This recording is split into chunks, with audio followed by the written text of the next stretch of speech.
Baik, jadi hari ini kita membicarakan, definisi dan, konsep fungsi, suatu yang mungkin sudah familiar ya, sudah kalian ketahui ya dengan baik pada saat sekolah menengah atau yang sederajat.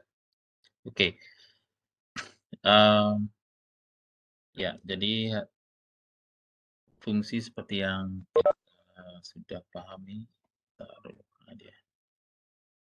Jadi hari ini kita bicarakan bagaimana, cara menyatakan fungsi, ya 4 cara menyatakan fungsi, kemudian grafik fungsi, fungsi genap dan fungsi ganjil, kemudian nanti, konvensi pada domain, jadi waktu kita nanti bicarakan domain seperti apa, dan ada fungsi-fungsi elementer yang tidak masuk ya, karena sudah, apa namanya, kalian hanya satu SKS jadi nggak masuk di sini. Kemudian kombinasi fungsi, ya. Oke, jadi ada materi tapi tidak akan habis hari ini, mungkin minggu depan lagi, ya. Baik, saya lanjutkan dulu. Jadi fungsi itu apa sih sebenarnya ya? Nah, jadi fungsi seperti yang kita ketahui, mungkin kalian kenal sebagai, sesuatu yang dinyatakan oleh huruf F atau G atau H gitu ya. Fx sama dengan X kuadrat, Fx sama dengan X pangkat 3, X sinus X, dan lain-lain ya. Nah, tapi sebelum ke sana, untuk menyatakan fungsi itu pada dasarnya, apa sih gitu ya.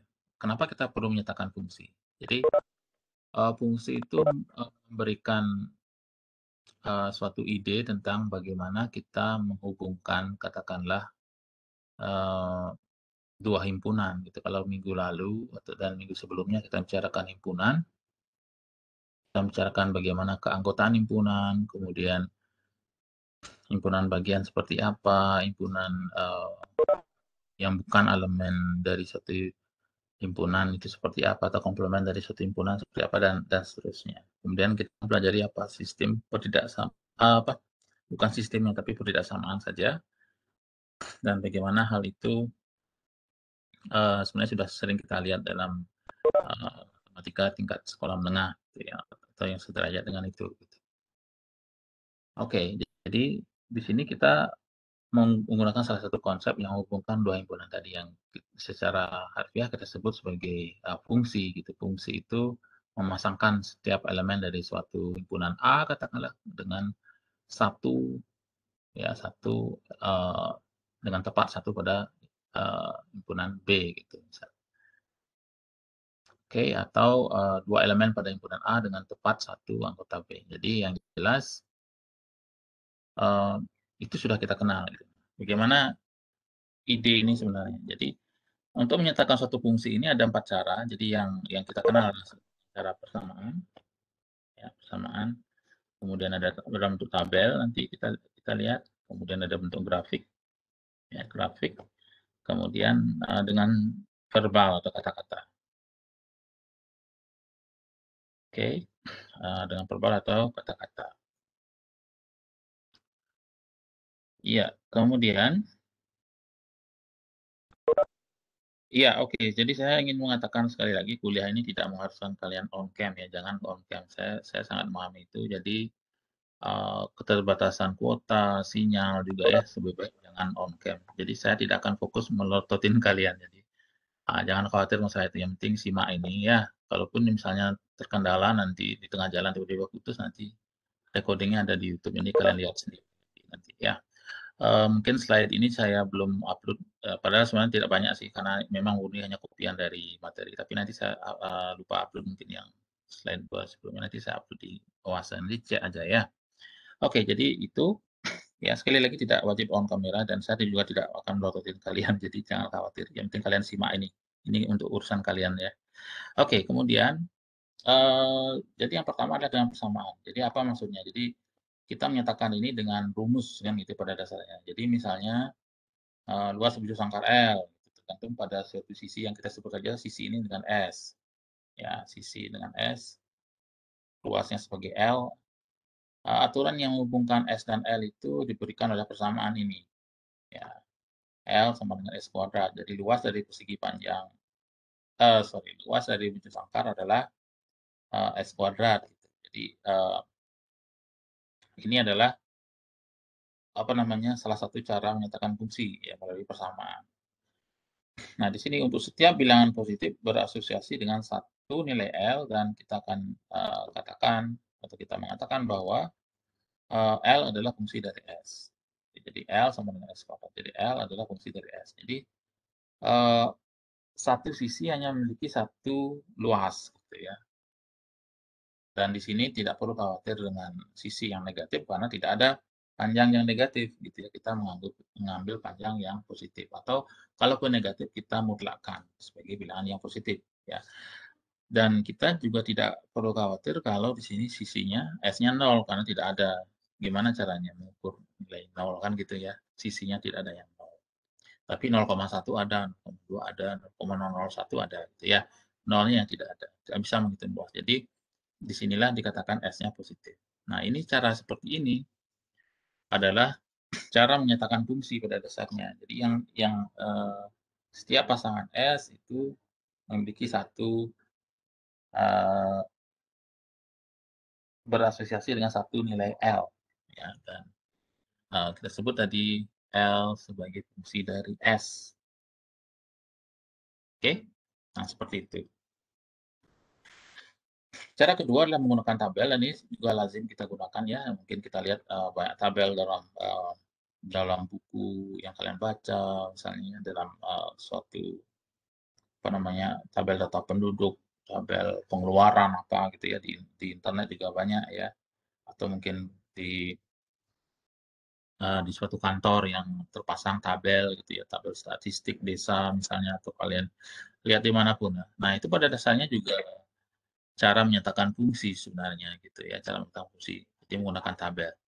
Misalnya populasi penduduk dunia kita nyatakan sebagai P, ya, P, kemudian, eee, populasi ini kan tergantung pada waktu ya. Jadi pada saat misalnya saya berikan contoh itu tahun 1900 populasinya 1.650 juta atau 1,6 miliar gitu ya, 1,65 miliar lah jumlah penduduk waktu itu. Kemudian tahun 1910 itu, 1,75 miliar dan pada tahun 1950 itu 2.520.000.000 gitu. Ya ini dalam juta ya, jadi ini dikalikan juta populasi, dikalikan juta, ya. Dan sekarang kita sudah mencapai, berapa penduduk kita, mungkin sekitar, 7 miliaran ya. Oke, mmm, ya, kemudian kalau kita lihat di sini, kita, memberikan estimasi penduduk dunia, ya, PT, penduduk ya, penduduk atau populasi pada saat T, sebagai P dan kurung T. Nah, ini adalah, eee, apa cara-cara kita menyatakan sebagai suatu setiap tahun berasosiasi dengan jumlah penduduk dunia saat ini, satu nilai ya, kan gitu. Nah, di sini kita tidak melihat pada satu tahun yang sama, 1 tahun penduduknya berdua, penduduk dunia kan tidak mungkin gitu. Jadi 1 tahun berasosiasi dengan satu. Karena ini dunia satu satuan gitu.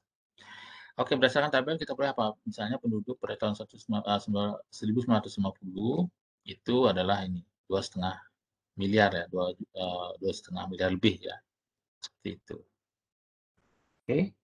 Nah, eee, jadi untuk setiap tahun yang berbeda atau untuk setiap tahun terdapat suatu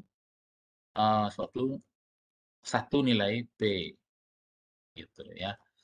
Terdapat satu nilai P dan kita kenakan P ini sebagai fungsi dari T.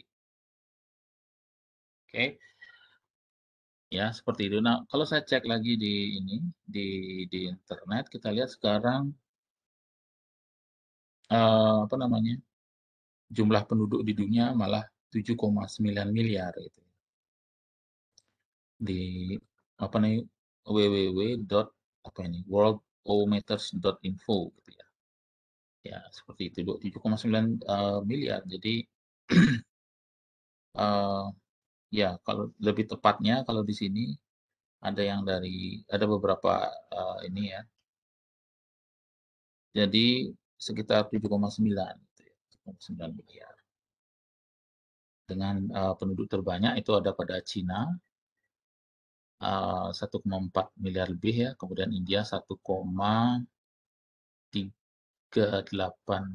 Ya kalau dilihat di kalau kita lihat di Wikipedia, di situ ada nomor 3 Amerika Serikat dengan 332 juta lebih, kita sendiri 271 juta lebih gitu ya.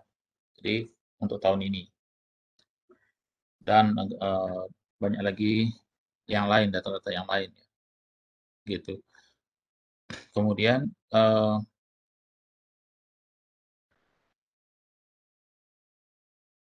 ya, jadi ini adalah suatu fungsi pada dasarnya ya, eee, ya ini juga ada hal menarik kalau kalian lihat di Wikipedia ada data dengan jumlah penduduk, terkecil yaitu di negara apa ini, Pitcairn gitu ya, Pitcairn Island di masuk Inggris sepertinya UK. Nah itu negaranya masuk Oceania, penduduknya cuma 40 ya per 1 Januari 2020. 40 orang penduduknya, mungkin pulaunya sangat kecil mungkin. Nah, jadi apa yang saya katakan tadi, jadi setiap tahun ya itu berasosiasi dengan satu nilai P, ya seperti itu. Nah ini tabel ya. Nah cara berikutnya apabila tabel ini kita nyatakan dalam grafik, maka kita memiliki grafik fungsi kan. Jadi setiap tahun ada jumlah penduduk ya. Nah, kelebihan dari ini adalah jadi dibandingkan ini meskipun kita melihat ini meningkat, tetapi mungkin ini akan lebih melihat efek dramatis peningkatan dramatisnya bisa kita lihat ya seperti ini. Jadi 1910 sampai ini tiba-tiba naik tinggi kan gitu ya. Seperti itu pada tahun 1950. Ya ini sudah dalam juta ya. 240 2.400 kali satuan per juta kalikan sekian jadi 2,4 miliar. Oke, jadi dengan grafik kemudian yang berikutnya adalah dengan kata-kata atau verbal gitu. Oke, kenapa kita perlu juga menyatakan ini? Nah, jadi misalnya gini, kita mengirim suatu surat ya, suatu surat yang mungkin sekarang udah jarang orang mengirim surat, mungkin paket ya. Ya, sekarang paket kalau zaman-zaman dulu, zaman-zaman saya, masih sering ngirim surat pulang. Ya, sebagai mahasiswa minta uang mungkin ya, minta uang untuk bayar SPP, istilahnya dulu atau sekarang disebut UKT, dan biaya uang bulanan kan gitu kepada orang tua. Nah, kita ngirim surat atau bentuk lain, misalnya telegram zaman-zaman dulu ya. Mungkin kalian tidak ada yang tahu itu, bukan telegram aplikasi seperti sekarang. Nah, biaya pengiriman surat C, katakanlah kita sebut C itu singkatan dari cost, itu tergantung pada berat, ya beratnya pasti ya kan gitu kan, semakin berat semakin mahal, ya kan gitu ya, itu sangat masuk akal. Bergantung pada berat surat W itu kependekan dari weight atau bobot. Nah, meskipun tidak terdapat formula sederhana, kita tidak tahu misalnya formula untuk yang menghubungkan W dan C ini, ya tapi jangan digabung jadi WC ya. Jadi, formula sederhana ini dengan menghubungkan W dan C. Namun kantor pos memiliki aturan atau menentukan C dan W, begitu W diketahui. Misalnya jaraknya berapa kilo, apakah misalnya ekspres atau cepat, atau misalnya paketnya biasa, atau yang lain kan gitu ya. Ekspres pasti biayanya lebih mahal misalnya. Itu paket kilat istilahnya zaman dulu ya. Nggak tahu sekarang istilahnya apa, ekspres sih, mungkin ekspres atau apa gitu. Kemudian berat, kemudian dan lain-lain jenisnya juga ya ada pengaturan misalnya benda-benda yang dikirim misalnya yang ada cairan gitu mungkin perlu perlakuan khusus jadi mungkin ada biaya lebih ya kita kan tidak tahu. Tetapi kantor pos memiliki aturan untuk menentukan C begitu W diketahui gitu ya. Jadi seperti itu, jadi ini kita menyatakan fungsi secara verbal namanya, secara verbal ya. Nah,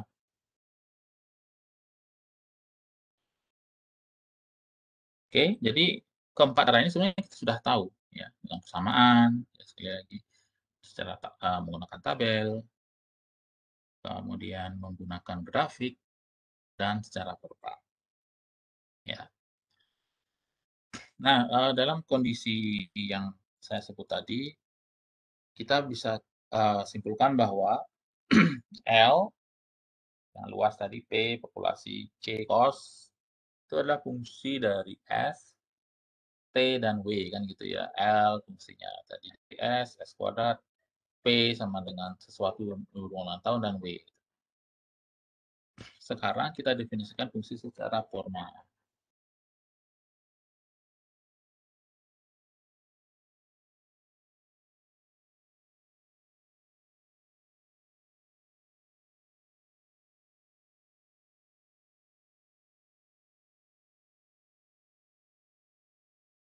Nah, sekarang kita mendefinisikan fungsi secara formal. Jadi apa maksudnya? Jadi tadi saya mengatakan fungsi itu menghubungkan dua himpunan, kan gitu ya, himpunan katakanlah A dan sekarang himpunan B. Nah, kita sudah membahas ini pada pertemuan pertama. Kemudian, apa itu fungsi? Jadi fungsi adalah jadi suatu fungsi f itu apa? Jadi suatu fungsi f adalah suatu aturan yang menugaskan setiap elemen di dalam himpunan A dengan tepat satu elemen yang kita sebut sebagai fx di dalam himpunan B. Himpunan A disebut sebagai domain fungsi, kemudian bilangan fx disebut nilai f pada x. Nilai f pada x, kemudian daerah hasil dari f adalah semua nilai yang mungkin dari fx. Jadi semua hasil yang mungkin dari x, semua hasil yang mungkin dari x itu disebut dengan daerah hasil. Jadi di sini perlu ditegaskan bahwa semua hasil yang mungkin. Oke. Dan yang paling menjadi penekanan di sini adalah tepat satu elemen. Jadi kalau lebih dari satu elemen itu pasti bukan fungsi. Nah, apa artinya kalau begitu? Nah, jadi mungkin kalian sudah tahu bahwa tidak semua grafik itu adalah fungsi, kan gitu ya. Artinya kalau seperti ini, ya simbol oke. Simbol X.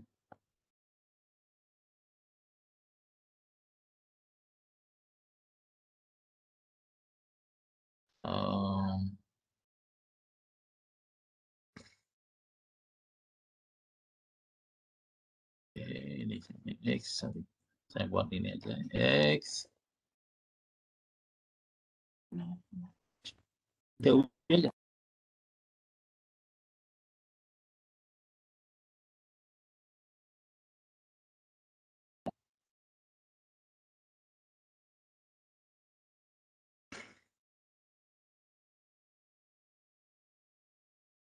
Oke, jadi kalau kata lain adalah suatu sumbu, ya. Jadi kalau kita gambar suatu grafik, katakanlah seperti ini ya. Ini adalah suatu fungsi. Dari mana saya tahu? Jadi biasanya fungsi dites dengan apa namanya uji garis vertikal. Kalau memotong hanya pada satu titik, maka itu adalah suatu fungsi kan gitu ya. Jadi ini misalnya saya buat suatu garis, uji garis vertikal satu ya. Berapapun garis kita ini asalkan garis vertikal,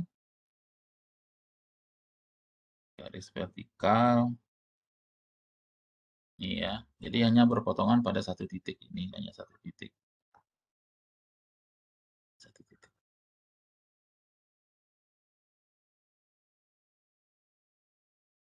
Ya, lihat titiknya nih. Tanda silangnya tanda di mana titik itu berpotongan. Oke. Tetapi seperti yang saya katakan tadi, tidak semua grafik itu adalah fungsi kan gitu ya.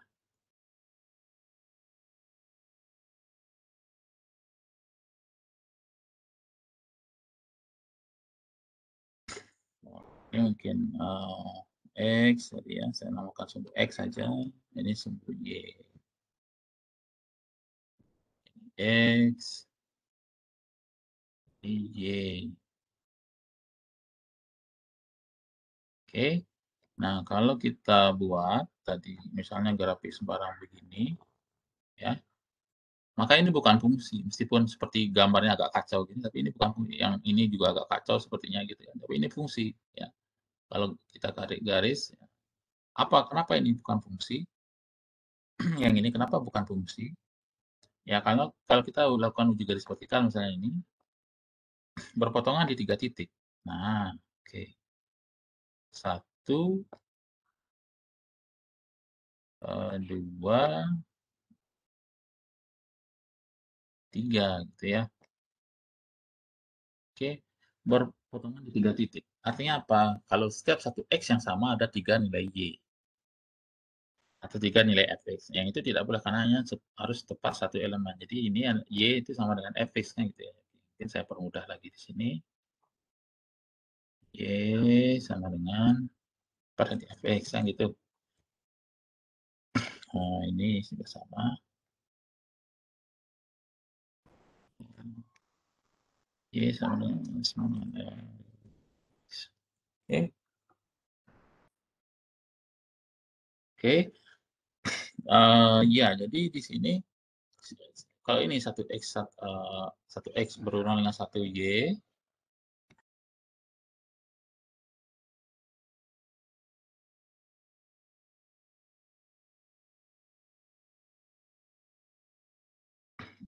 jadi kalau satu X berhubungan dengan satu Y atau satu Fx, maka itu adalah suatu fungsi. Kalau ini tidak, gitu ya. Itu secara sederhana. Jadi apapun grafik fungsi sebagus apapun dia kalau grafik itu kalau mau motong lebih dari satu titik dia bukan fungsi. Jadi uh, ini misalnya ya katakanlah seperti ini sudah jelas dia juga apa namanya grafik yang saya gambar misalnya seperti lingkaran atau elips atau apapun itu. Misalnya seperti ini ya. Kalau kita lakukan uji garis vertikal memotong lebih dari satu titik kan gitu. Lebih dari satu titik seperti ini, bukan fungsi. Oke, baik. Nah, suatu simbol yang menyatakan bahwa suatu bilangan, sebarang bilangan itu adalah dalam satu dimensi disebut dengan variabel bebas atau independent variable, dan simbol yang menyatakan apa namanya bilangan dalam daerah hasil f disebut dengan variabel tak bebas atau dependent, gitu ya. Jadi kalau kita menyatakan tadi seperti ini, Y sama dengan Fx, maka X-nya ini disebut sebagai variabel bebas, Y-nya disebut variabel tak bebas atau dependent. Karena Y itu tergantung pada nilai X berapa. Itu kurang lebih ya, seperti itu. Nah,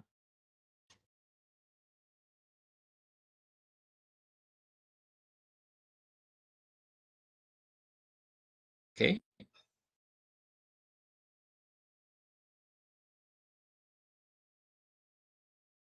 Nah, ini ilustrasi dengan cara yang membuat pemetaan dalam himpunan. Jadi fungsi dari A ke B kita katakan seperti ini. Jadi A-nya boleh lebih dari 1, 2 boleh ya. Tapi nilai B-nya tidak boleh lebih dari 1. Jadi ya seperti itu. Jadi dengan uji vertikal tadi saya mencontohkan fungsi kuadrat ya. Jadi fungsi kuadrat seperti ini ya.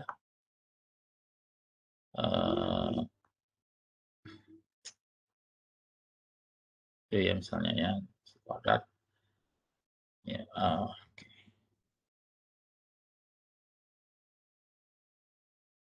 Nah, jadi gambarnya tidak terlalu ini ya. Mudah-mudahan kalian tidak. Oke.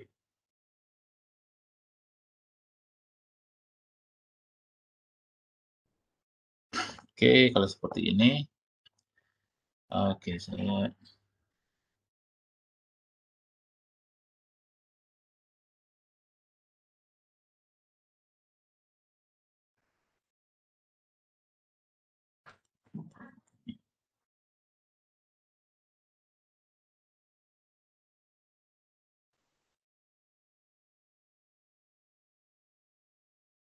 oke lah. Pokoknya fungsi kuadrat aja.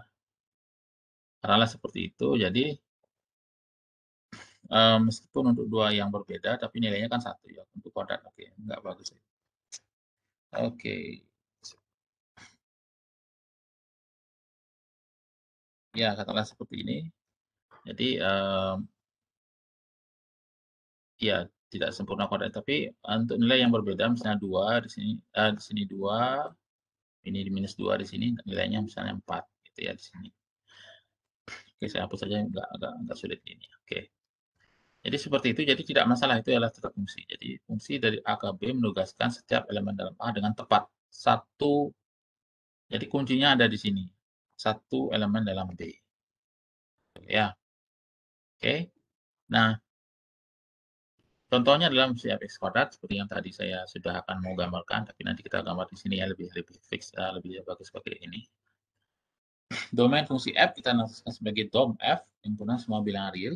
Ya. Jadi jalan dari minus sampai dengan ya 0 juga jalannya di sini. Nilai f dapat diperoleh dengan apa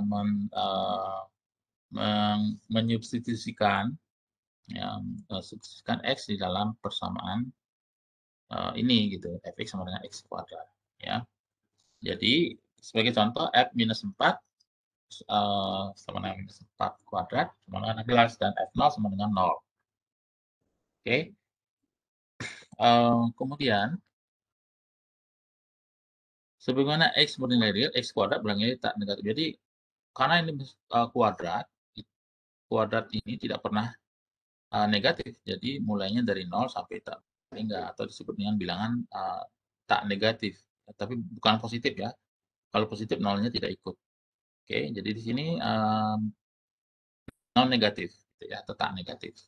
Oke. Nah, kita bisa menuliskan ini sebagai misalnya dom F sama dengan ini minus ya minus sampai dengan sampai 3.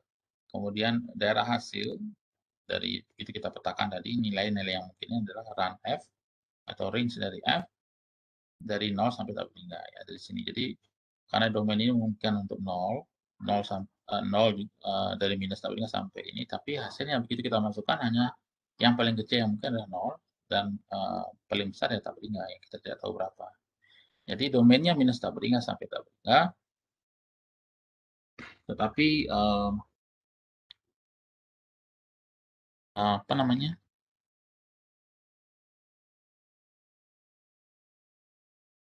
Range-nya um, atau rentang dari f begitu kita masukkan ini adalah dari 0 sampai tak hingga. Dan kita mengatakan bahwa f memetakan minus tak beringa tak sampai tak beringa ke 0 tak beringa. Oke, jadi ini range-nya, ini domainnya. Ini domain, ini range-nya gitu. Oke. Jadi fungsi ini tetapi fungsi ini kalau kita batasi misalnya fx-nya hanya jalan untuk dari 0 sampai tak beringa saja, maka ini juga akan jalan dari 0 sampai tak beringa juga ya. Tapi domainnya sudah beda. Jadi domainnya dari 0 sampai tak beringa jadinya gitu. Oke, kita lihat dulu contoh grafiknya seperti ini tadi yang saya mau gambar yang agak kacau tadi ya. Seperti ini. Jadi minus 10 ya 10 dan jadi simetris sebenarnya ya kan gitu ya terhadap suhu ini. Apa namanya? X sama dengan 0 kan itu ya di sini simetris kiri kanan. Jadi untuk apakah dia lolos uji garis besarnya sesuai dengan definisi fungsi iya. Jadi di sini kalau kita lihat dia hanya berpotongan satu kali di situ. Untuk yang minus 5 juga sama. Nah, apa artinya di sini? Jadi untuk 2x yang berbeda, jadi 5 dan minus 5, nilai fx-nya satu saja, 25 gitu ya. Tapi kalau kita balik misalnya putar grafiknya jadi seperti parabola ke kiri ini dia itu bukan fungsi kecuali kita batasi nanti ya. Gitu. Jadi tapi secara ini adalah fungsi. Oke. Jadi tidak apa namanya? Untuk nilai 2x yang berbeda nilainya 1.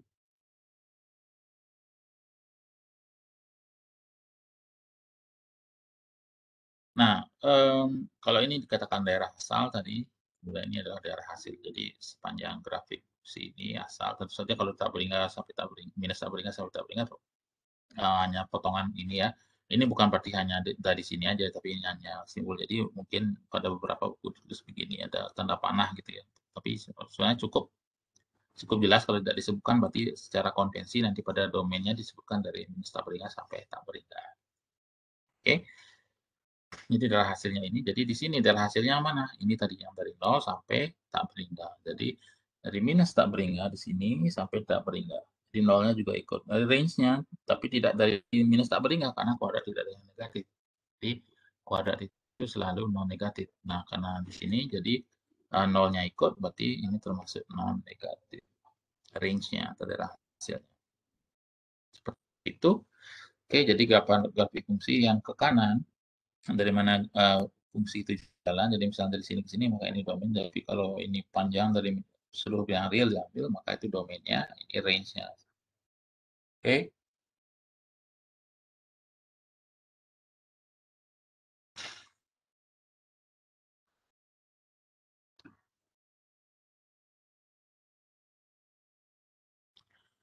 Kemudian saya memberikan contoh berikutnya. Jadi fx sama dengan akar 2x plus 4.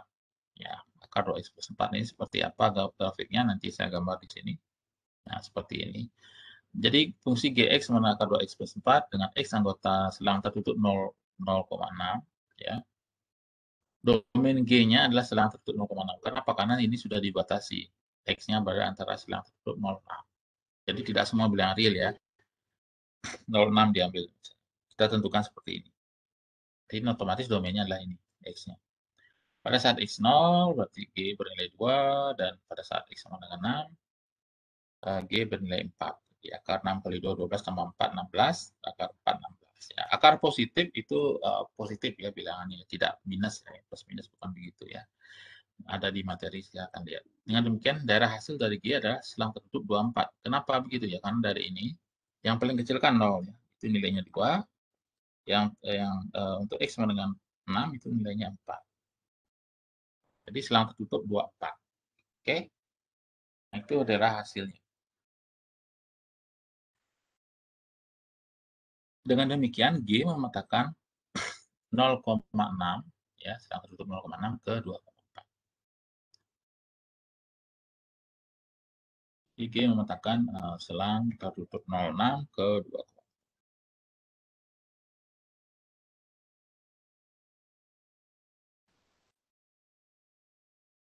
Oke, ini gambar grafik fungsi. Jadi ini kita batasi 0 sampai 6. Ini seletus menjadi domain. Seperti lihat ilustrasi dari ini ada range atau daerah hasilnya. Oke. Nah, contoh misalnya ini. Fungsi hx sama dengan x kuadrat jika x-nya lebih besar sama dengan 0 atau jika x-nya non negatif, dan 2x plus 1 jika x-nya lebih kecil dari 0. Oke, nah ini domainnya yang mana? Jadi domainnya adalah seluruh bilangan real ya, x-nya positif. Nah, karena x-nya di sini, x-nya negatif, berarti x-nya negatif, jadi minus tak beringat sampai x lebih kecil dari 0. Ini juga sama, 0 lebih kecil, x lebih kecil dari tak beringat. Jadi x kuadrat dan 2x plus 1. Oke, kalau kita gabung seperti ini, pada saat x sama dengan 0, nilainya adalah x kuadrat. Ya, pada saat x-nya lebih kecil dari 0, nilainya 2x minus 1. Oke, gabungan dari dua grafik seperti ini ya. Oke, seperti itu. Daerah hasilnya yang mana? Daerah hasilnya seperti semua daerah ini ya. Ini juga karena jadi seluruh bilangan real. Jadi apakah 0 masuk di sini? Lihat dulu, 0 masuk nggak? Masuk ya, karena x sama dengan 0 nilainya 0. Oke. Nah, jadi tadi sudah saya katakan bagaimana kalau kita ingin menguji grafik suatu fungsi. Nah, grafik suatu fungsi bisa dihitung menggunakan uji garis vertikal tadi ya. Ya, sudah saya demokan tadi, bahkan sebelum kita bicarakan ini. Jadi, artinya tidak semua fungsi, semua grafik menjadi fungsi dan tidak, apa namanya, tidak akan otomatis menjadi fungsi gitu. Jadi, kalau tidak lolos uji garis vertikal, grafik itu bukan fungsi. Ya. Jadi suatu kurva secara umum pada bidang X grafis fungsi jika dan jika tidak terdapat garis vertikal yang berpotongan. Ya. Jadi, ya artinya hanya memotong pada satu titik saja. Oke, berikutnya kita bicarakan fungsi genap, fungsi ganjil, karena ini suatu konsep yang mungkin sudah kita ketahui sebenarnya, tapi mungkin aplikasinya mungkin tidak dikatakan waktu di sekolah. Oke, sebelum saya lanjutkan dikit ini, apakah ada pertanyaan?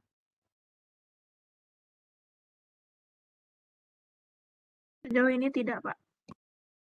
Oke, baik. Ya, baik. Kita akan melihat suatu fungsi yang secara umum bisa dikategorikan fungsi genap atau fungsi ganjil. Ya,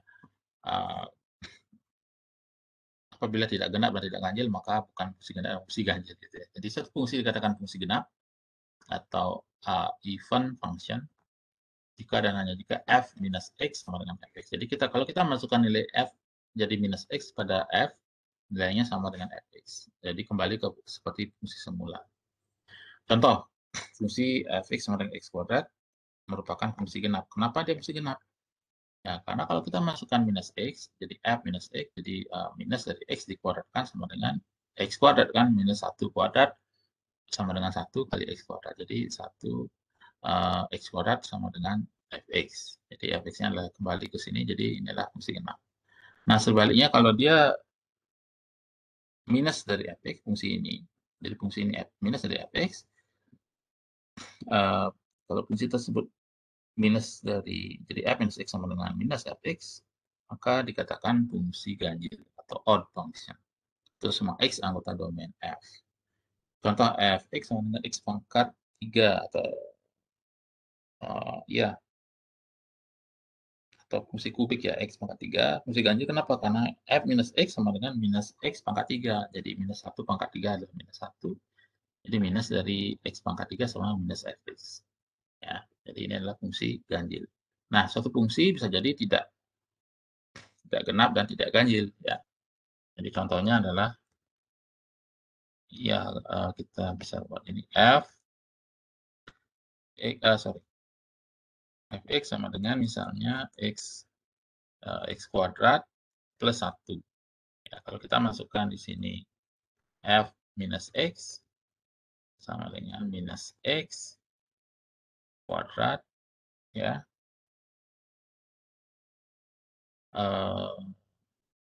ya plus 1.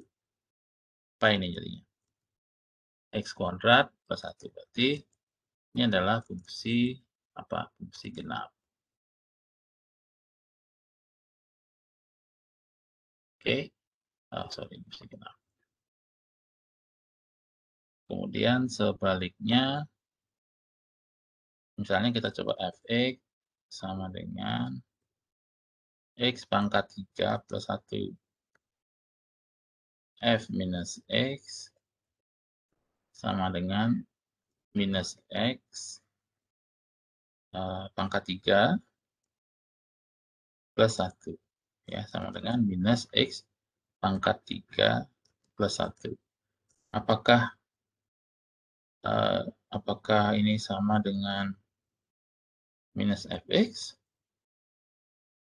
Ya, kalau kita hitung minus fx sama dengan minus dari x pangkat 3 plus 1. Sama dengan minus x pangkat 3 minus 1. Nah, ini tidak sama. Jadi bukan fungsi ganjil, apalagi fungsi genap. Gitu ya. Jadi bukan fungsi genap dan bukan fungsi ganjil. Gitu ya. Jadi meskipun x pangkat 3-nya fungsi ganjil, tapi kalau ditambahkan suatu konstanta misalnya, ternyata bukan fungsi ganjil lagi. Gitu. Juga bukan fungsi genap pastinya.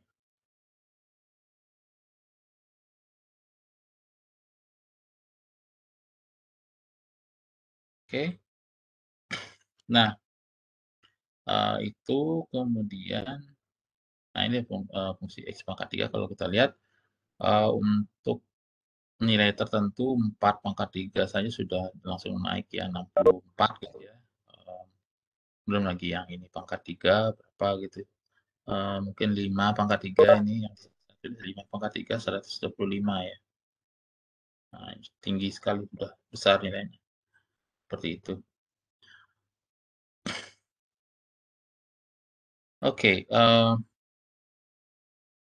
kita bicarakan sekarang konvensi domain, masih ada waktu dikit. Jadi, domain fungsi itu biasanya tidak diberikan secara tersurat, ya, atau secara eksplisit.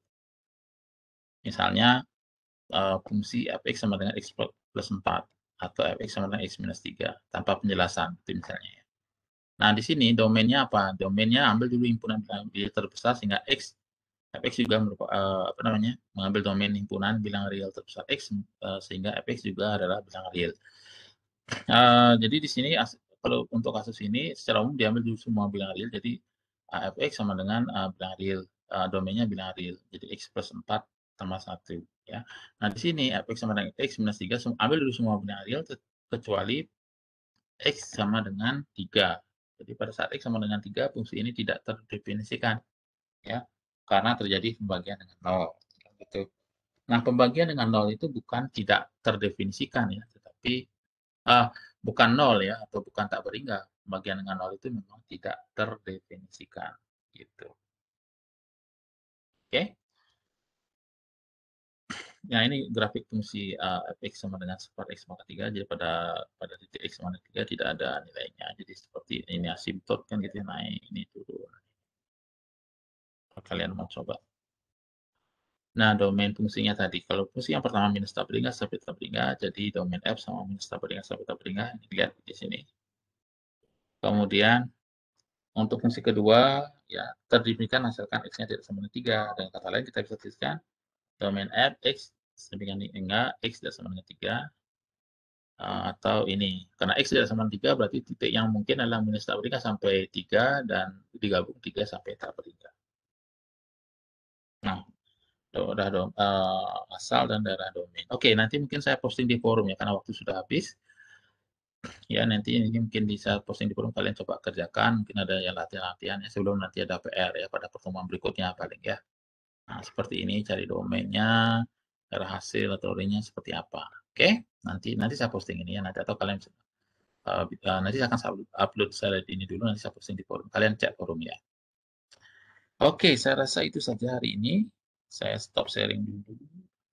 Saya akan akhiri kuliah pada hari ini, tapi kalau ada pertanyaan silakan. Kalau ada, kemungkinan tidak ada, ya. Oke, kalau tidak ada saya akan tutup sampai bertemu lagi pada pertemuan selanjutnya nanti. Cek forum di OASE ya, pastikan kalian tidak masalah. Saya akan close, selamat siang. Selamat siang, Pak. Siang, Pak. Terima kasih. Selamat siang, Pak.